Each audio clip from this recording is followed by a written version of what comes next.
Hello, everyone, and welcome back to the latest edition of the Jake's Take with Jacob Elyachar Podcast. I'm your host, Jacob Elyachar, the chief content producer and writer of jakestake.com, a pop culture entertainment news website. If you're watching this on YouTube, please give us a thumbs up and please subscribe to my channel. If you're listening to an audio version, download this episode. Please consider leaving a 5-star rating and download more episodes as well. I'm thrilled to welcome our latest guest. She is a singer-songwriter, and as of this recording, she has nearly over 7,000 Instagram followers and over 41,000 TikTok followers. Please help me welcome Nadia Younes to the podcast. Hi. Thank you so much for having me. I'm really excited to be here. I'm excited to have you here, Nadia. So thank you so much for taking time in your schedule for chatting with me today. I really appreciate it. Of course. All right, let's get started. So when did you get interested in performing, and how did that passion evolve and desire to pursue a career in the recording industry? Yeah, so growing up, I always performed. Like, I grew up dancing, so I did ballets, I did musical theater. I was like one of the youngest members in Opera San Jose. I was employed when I was like 14 years old, and I was a singer and a cast member. But music-wise, the youngest I started, or like the first time I ever performed singing, was when I was 6 years old, and it was in a school talent show, and I was so nervous, and I sang Somewhere Over the Rainbow with my eyes closed. But I've never wanted to do anything else since I was young. I can remember this is what I've always wanted to do. Performing is always what I wanted to do. So from a very young age. Same here. I remember when I wanted to dabble in performing was when it was a preschool, and also on top of that, and I gotta say musical theater. So I did musical theater from 6th grade to 12th grade. Oh, nice. Very cool. Yeah, I've definitely, it's always been a huge part of my life. And I definitely think I wouldn't be a theater critic or a passion for the arts without that experience. Right. Yeah, definitely. All right. So speaking of arts, who are some of your musical influences and how did they inspire your sound? So some of my main musical influences are like Mariah Carey. I love how she has a pop but also R&B sound, and then she also has like the soul music, and that's like something that I really love because I love the fun catchy tunes, but then I also have like a song Anybody But You, which is like a very big vocal soulful tune. Ariana Grande is like probably my biggest influence when it comes to vocal production. Some of my favorite videos are her in the studio, just like recording, because she's like her own vocal producer, and it's just so amazing to watch her. She's like a musical genius. So when it comes to like painting my songs and adding things here and there, she's definitely like my biggest influence. But I also love like Chaka Khan. So yeah. I could definitely tell that you do have the famous Mariah whistle tone and Ariana whistle tone that I can I was listening to your music before we got on here. You definitely have that in shades as well. Yeah, I wouldn't really know what that was if it wasn't for them. I feel like listening to their music, and also like Minnie Riperton has like challenged me vocally and like helped me kind of figure out my range and see what I can really do. And it's important that you know your range too, because if you I've had conversations with people like Terry Fader, who's been in the industry for years, and he's been like we're doing vocal workouts to do opera, to consider doing a little bit of opera and everything. So I'm just in awe of people trying to stretch vocally. Like I try my best to go up to those notes, but like a little operatic, but I can't do. But I do my best, but like it's like I gotta stay in the baritone range. I actually did study classical voice for years before I ever switched into like pop music. And I think that definitely helped me. Like, it's different, but I feel like the foundation of it helped me become the singer that I am today. So I'm really glad that I did that. And to think about it, some people have who have those kinds of voices have the longest careers. We spoke about Mariah. I want to bring Christina Aguilera into the mix. and also and also Jesse J and Adam Lambert for the guys, and Jordan Smith. All of them have those powerhouse voices. Right. Yeah, definitely. They're all amazing artists. Absolutely, absolutely. We're not here to talk about all about them. This interview podcast, not you, Nadia. So let's get back on track. So, what are some of the challenges that you face staying in our industry, and how do you overcome those obstacles? Honestly, I'm my biggest challenge. Like, I feel like I I mean, it's really easy to, pay attention to numbers and, get stuck in, like numbers, especially nowadays, like social media is such a big thing. And, if I feel like, oh, something's not doing as well as I wanted it to, it can kind of take a toll on me, which is unfortunate. But, um, it's like everybody has their own journey. And yeah, I don't know. Like being an independent artist is interesting because you don't have like the entire team behind you, and like so you're the artist, you're the recording artist, but you're also like your manager, or you're doing everything. So it really is hard to do it all. I totally agree with you, especially with me. I've been a one-man band for over 15 years of content creation, and it is definitely hard to be your own independent person and like something that doesn't have the reach of podcasts, or like I can't get the guests that I want, the major guests that I see my peers getting. And Yeah. at times it's frustrating, but you are correct. We're all on our own journeys. And I have to remind myself I want to have a lengthy career like some of my heroes like Regis Phil and Barbara Walters, and Mhm. not flame out and be part of Where Are They Now or find myself on Dancing with the Stars. Yeah. Yeah, like it's so easy to compare yourself to people, but like it's just not like it's not healthy, it's not smart to do that. Like because again, like we are all on our own journey, and you know, what's meant to be will be. Absolutely. And the people that will be supporting us will be there 100%.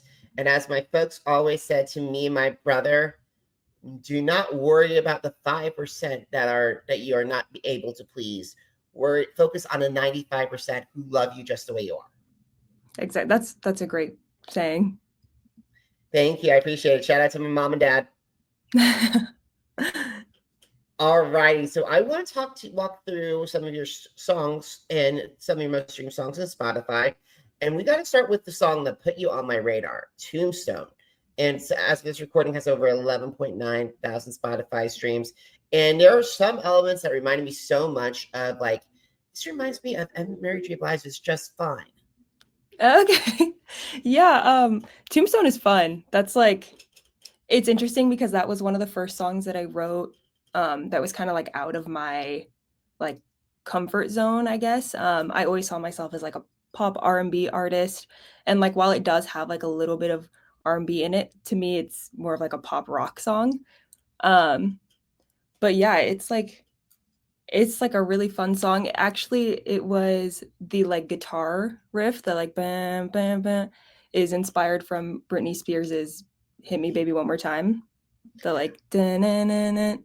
Oh, oh, yeah. I didn't hear it. I need to go back and hear it, but like, still one of the greatest songs of all time.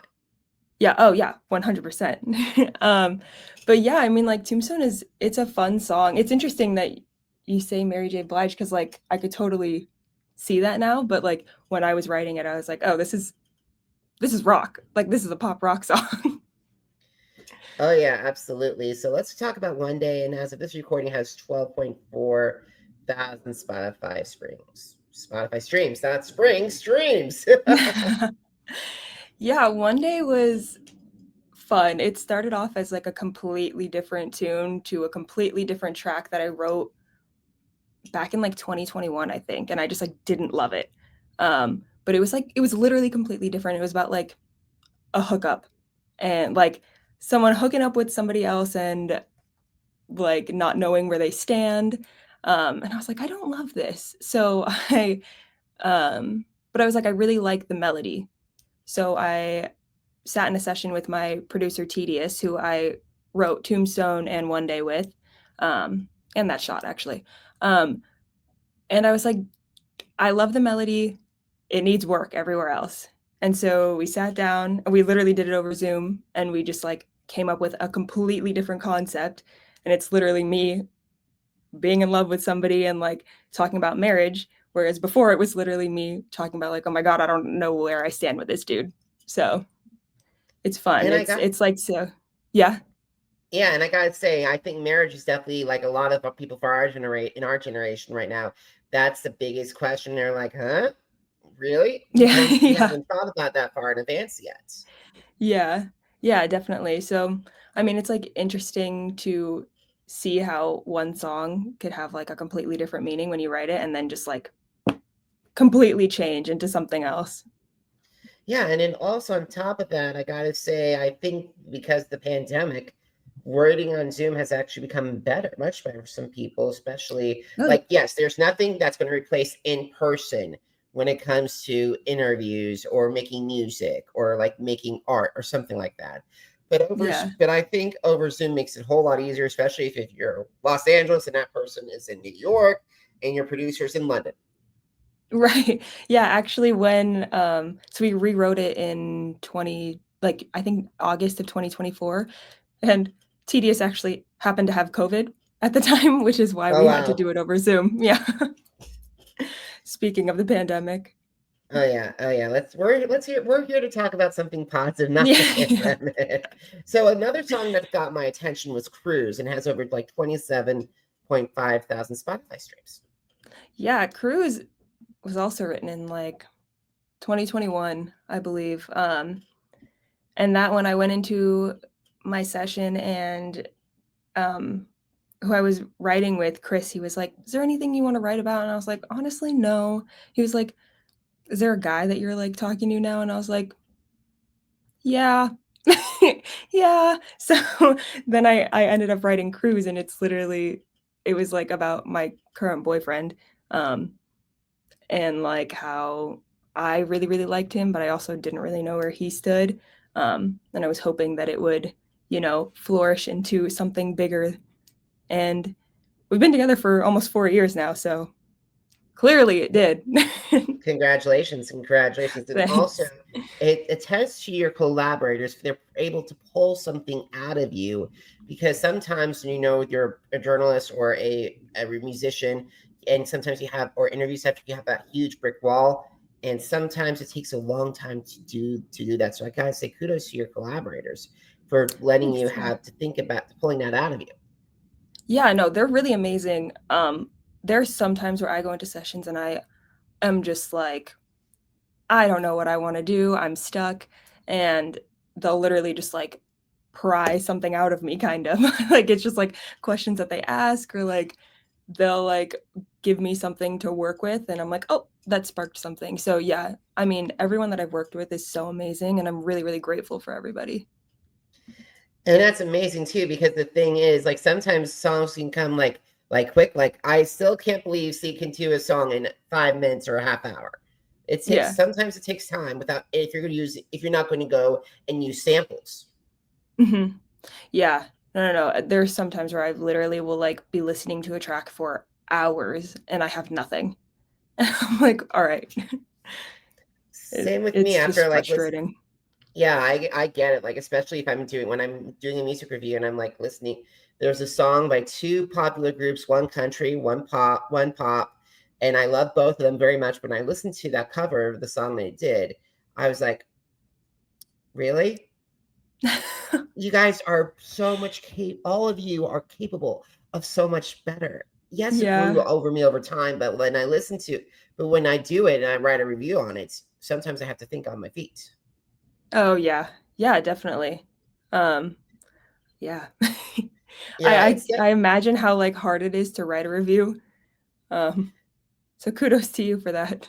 oh yeah, but I gotta say this: kudos to you for songwriting, because the thing is, I don't know how to follow that formula of like the chorus to repeat and like the words that rhyme and everything. I might need a dictionary or have grammar do something like that. But I don't want to have ChatGPT. I'm scared for the day ChatGPT is going to write a song. Oh my gosh, I know. It does already. Like, you could Yeah, say, oh write a God. song with like these words and it'll do it. It's not very good, but it'll do it. Yeah, but I don't think it'd be played on the Oh, definitely radio not. without having people saying what like I listen to stuff like the Eric Hartman sing Ashes or like Celine Dion doing or Whitney Houston doing Never Enough. And like that's funny and all, but I don't think mainstream would be funny at all. Right. Yeah, yeah. All righty. So speaking of songs, we gotta talk. You brought that song up, that shot bang bang. It's one of your more streamed songs, 31,100 Spotify streams. Can't be wrong. So I'd love to learn the story about that song. Yeah, that shot um is one of my favorite songs actually that I've ever written. So it was when I like was working on an EP and basically I like was listening to this track and I was like, "Oh, um I wanted my songs to be like very much like 2000s R&B." So I was listening to this track and I was writing, and the inspiration behind it was "Say My Name" by Destiny's Child and "No Scrubs" by TLC. So if Two you like phenomenal songs. exactly, yeah. So if you listen to the chorus and you like sang "No Scrubs" or "Say My Name," it like fits in perfectly. So I mean, those are my inspirations for it. Um, and I think that like I nailed the 2000s R&B sound pretty well. It did. I gotta say, I put that in there, and then I would actually add Whitney's That's all right, that's okay. I don't get copyrighted. And then also Mary J. Blige's "Be Without You," or like those four remind me so much of the 2000s pop. Okay, yeah. No, I could totally see I that. mean R&B, 2000s R&B. I'm so sorry. Yeah, yeah, yeah. But yeah, I mean like that shot is the first song off of my EP Anybody But You, and that EP is just like the cycle of a relationship. So it's like that shot is the like love at first sight, and it's actually inspired off of me and my boyfriend who wasn't my boyfriend at the time. We were at Dirty Laundry in LA. If you've ever been there, good luck to you. But we were like looking at each other from across the room. We locked eyes and we were singing Dirty Little Secret to each other. So like when I was writing this song, like that was the inspo. So Uh, the opening uh, line is based off of that.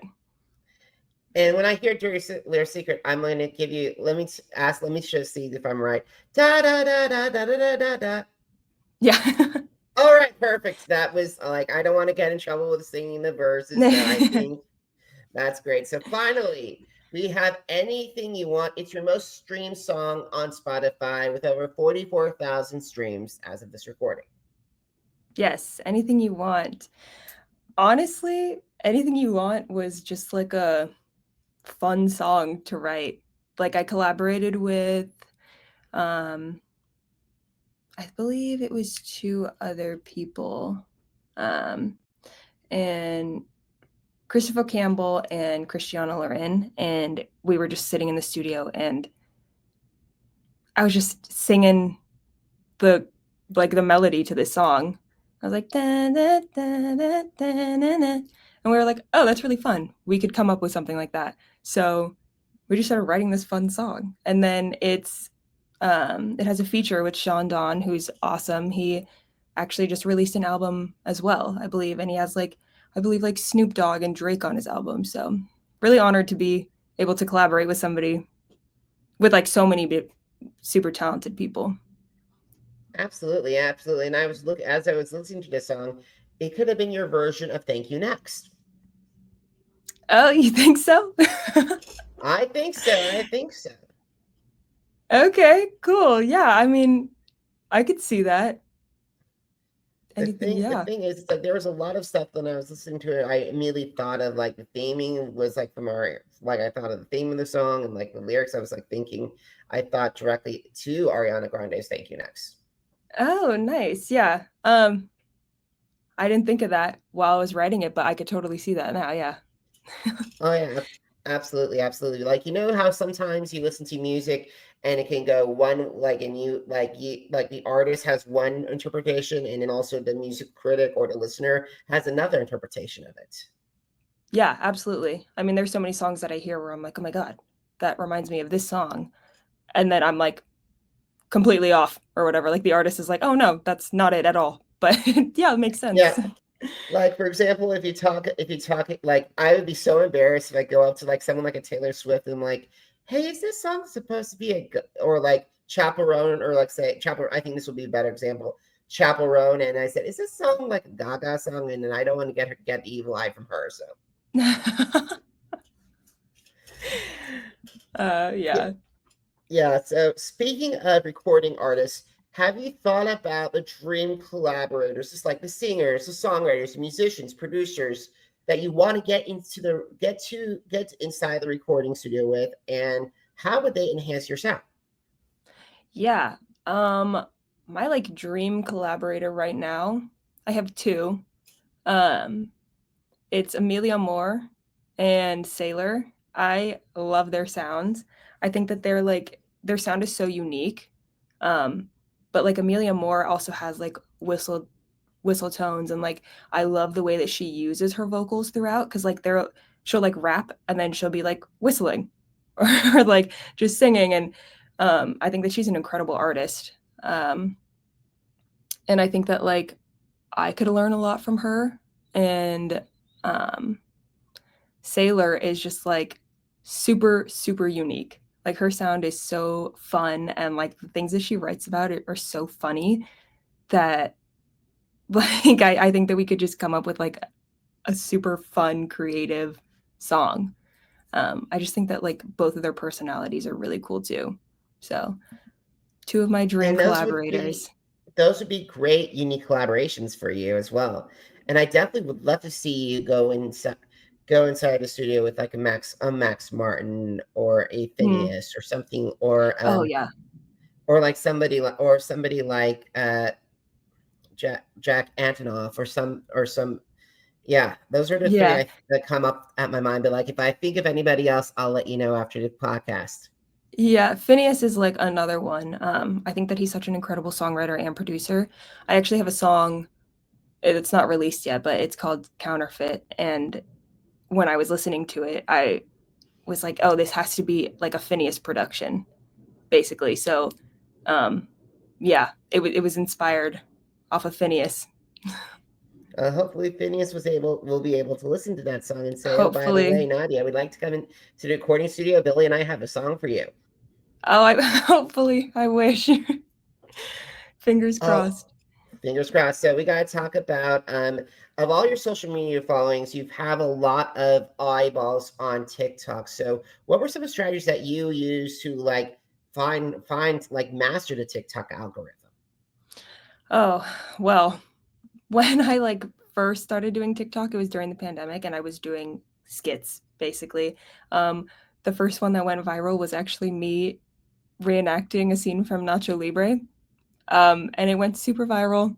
And it literally to this day still gets like reposts and likes and comments. But like that, I was able to basically get eyes on me through that, and then I started posting like covers of me just singing and like my own music, and then like people would stay and you know listen to my music, and like I've gained fans from that, which is awesome. So I don't know if there really was a strategy for me. It was kind of just luck, I guess, because I really just posted whatever I wanted, and like because I wanted to, like I was just having fun with it, and it just happened to work out for me. And TikTok is not an easy platform to master. And like Yeah.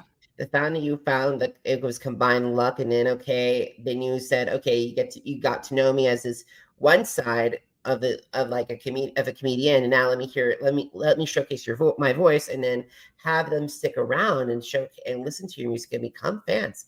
That takes a long time to process. Yeah, definitely. It was really cool because I would see people like comment on my singing videos, and they're like, I'm here from the Nacho Libre video. And I'm like, oh, cool. Glad you stayed. Glad you found my other stuff. Awesome. So besides TikTok, you've also started to develop something with Instagram. You're closing in on 7,000. And as someone that's been on the app for over 20 since 2013 for like 12 years and still like still in the 3000s. I'm in awe of how you've been able to grow slowly but surely. And I tell people all the time, it's slowly but surely, and be careful of those hashtags. Yeah. So, oh my gosh, growing on Instagram, I feel like it's so much harder than growing on TikTok. Like TikTok, they'll push your videos and it's a completely different algorithm. So when I first started like posting on Instagram, I was posting covers and I would get like a lot of views actually, like anywhere from like 8,000 to 11,000 views. And then like they changed their algorithm and now they do reels, so it's different. But it's like I don't know, like growing on it is completely different. I mean, consistency is definitely the biggest factor with all social media. And like posting content that you also love, not just like what you think other people will like. Because at the end of the day, it is your platform and it's how you want people to perceive, like see you. So yeah, I don't know if I've mastered any algorithms, but it's a slow growth. It's always slow and steady wins the race, not fast and burn out with this world. Exactly, yeah. Alrighty, so besides social media, where can my audience find your music? And also, if you're thinking about having live shows, where can they find out more information about that? Yes, so you can find me on all music platforms under Nadia Younes. And then social media, Nadia Younes Music is all my social media. Shows as of right now, I will be performing at a Filipino market. It's called H.O.P.E, and it's in downtown LA. The dates I'm not too sure of right now, but it's supposed to be an ongoing thing, so like every month.